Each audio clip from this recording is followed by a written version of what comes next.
দুনিয়ার সবচেয়ে সেরা একটা বক্তব্য হিসাবে স্থান পাবে।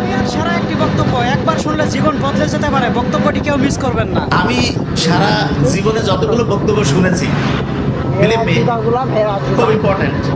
আজকে নোবেল যে বক্তব্যটা দিয়েছে, আমার মনে হয় আজ থেকে 1000 বছর পরেও এই বক্তব্যটা দুনিয়ার সবচেয়ে সেরা একটা বক্তব্য হিসাবে স্থান পাবে।